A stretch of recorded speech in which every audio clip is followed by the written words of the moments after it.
السلام عليكم. أنا حابة أحكي لكم قصة هاي القطة بمختصر. هاي القطة من الشام، عانت كتير لحتى وصلت لهون. هاي القطة عندها أولاد، عندها أطفال. كانت قاعدة ببيتها بأمان مرتاحة لوقت اللي صارت الحرب وصارت تتنقل من مكان لمكان، يعني المكان اللي هو أمان أكتر من المنطقة اللي قعدت فيها.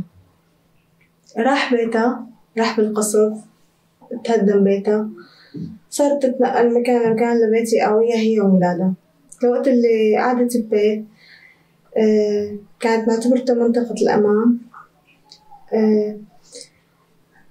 الوقت اللي صار في تفجير قدام باب بيتها، أدى لقطع إجر بنتها، وإجرها التانية تشوهت 70%، وصارت في عندها هون مرحلة إنه بدها تطلع من هاي المنطقة كرمال تعالج بنتها، مع إنه المنطقة اللي كانت قاعدة فيها هي كانت منطقة محاصرة، ما فيها مواد طبية، ما فيها غذاء، ما فيها يعني إنه حتى الطعام ما هو مغذي. وبنتها صارت بوضع يعطوها نسبة الحياة لإلها 15%، وبنتها كانت فرحة عمرها، ما بدها تخسرها، يعني حتحاول بأي طرق إنه تحاول إنه تنقذ بنتها من هذا الجحيم اللي كانوا عايشين فيه.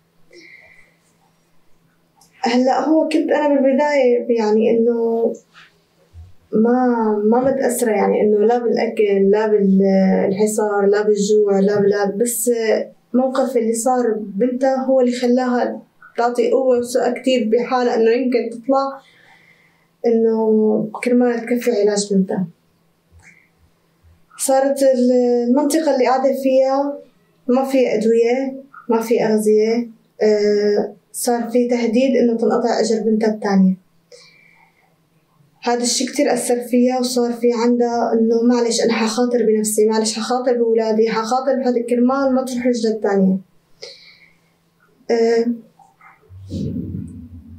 طلعوا من تحت الأرض، حفروا أنفاق تحت الأرض مشان يقدروا يفوتوا أكل وأغاثة لهي المنطقة المحاصرة. هي أخذت إذن إنه تطلع من تحت الأرض مشان تكمل علاج بنتها. طلعت بالنفق، كان صعب كتير النفق مدة طويلة. النفق تحت الأرض كله طين، مي وسخة، طبعا كانت المجاري كلها تتمدد من تحت الأرض، المي وسخة، الأرض كلها طين، الريحة كتير رطوبة، ومدة طويلة يعني بشتاء.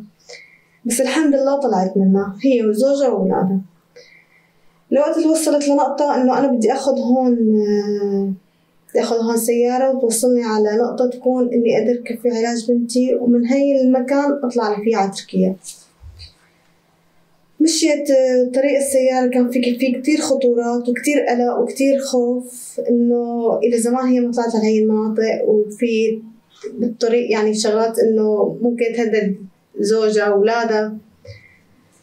الوقت وصلت لمرحلة قبل تركيا بشوي وقفها حاجز. هذا الحاجز هددن إنه بده ياخد زوجها منها، إنه يعني هددن بالروسيات بالأسلحة، يعني إنه حتى على زوجها بده ينزل من السيارة. هلا وقت اللي نزل من السيارة هون عطت بقلبها يعني مثل حكتها نفسها، يعني إنه أنا يا هون بدي استسلم لهذا الأمر، خلص زوجي يروح كم بكفي طريقي لحالي، يا أما أنا بدي وقف كل قوتي أخذ زوجي وكمل طريقي. بالأخص لما طلعت هيك على إنه شو السبب أنا جيتي لهون، ليش أنا وصلت لهون. نزلت بكل قوة، قلت له إنه أنا مالي طالعة سياحة، مالي طالعة خايفة من الحرب، مالي طالعة مشان آكل، مالي طالعة مشان أمن مصاري، مالي طالعة مشان ساوي شركات، أنا طالعة بس كفي علاج بنتي، بس لأنه ما عاد في علاج، إلا بدهم يقطعوا لي إجرها الثانية. طبعا هذا الحكي عم بحكي وكتير عم ببكي يعني، والدموع كتير عم تنزل من وشي، وأحكي يعني بصوت كتير في بكى يعني. الوقت اللي صاروا كتير يحكوا معها كلام إنه بشع، وإنه انزلي أنتي وما دخلك وروحي وبعدي، ويحكوا بكلام كتير بشع. صار في عياط، صار في كتير عياط وإلحاح إنه أعطوني زوجي حتى وقت اللي قالوا لي خلص خديه. رجعوا لي إياه وكفينا الطريق سوا. وقت اللي وصلنا على مشفى، هاي المشفى ممكن بطريقة إنه فوتنا على تركيا. هاي المشفى قالوا لي إنه ما فيك تفوتي على تركيا تكفي علاج بنتك إلا بمرافق واحد، يا أنتي يا الله. طبعا أنا جوزي اختار، وأنا يعني إنه كنت بفضل إني أنا اللي أكون مع بنتي. فتنا من معبر باب الهوا، فتنا على تركيا. فتت على المشفى، شافها دكتور قال لي إنه كيف بدي كفي علاجها. وقت اللي خلصنا طلعت من المشفى، طلعت هاي كل من عم يجي ياخده، هاي اللي بيعرفوا إنه أبوه، هاي اللي أخوه، هاي أقاربه، رفقاته، أصدقائه. أنا واقفة بس أنا وبنتي هيك عم بتطلع بعيون بنتي، نظراتها عم تطلع فيني إنه نحن وين بدنا نروح، وين بدنا نكمل. يعني عم تطلع فيني إنه أنت بدك تعطيني القوة والثقة وأنت أمي وأبي وعائلتي، وبدنا بنفس الوقت نكمل علاج. مسكتها أنا ووقفت التاكسي، قلت له إنه أنا هيك قصتي، أنا طالعة ما إلي حدا، وين روح؟ بعدين حتى أخذني على فندق. قعدت بالفندق، سألت وين في بيوت الأجار وين هيك، حتى دلوني. استأجرت بيت، بلشت روح على المشفى وكفي علاجها. ولبعد فترة لحتى قدر زوجي يفوت هو بنتي الثانية. بعد 3 سنين من دخولي لتركيا ركبت بنتي طرف وقدرت تمشي. هي كانت أول فرحة ما بنساها كل عمري.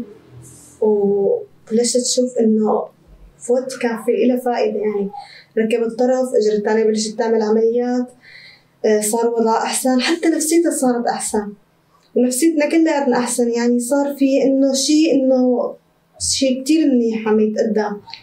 ولهلا لسه يعني هي بحاجة عمليات، بحاجة تتمة طبية، يعني إنه بس هلا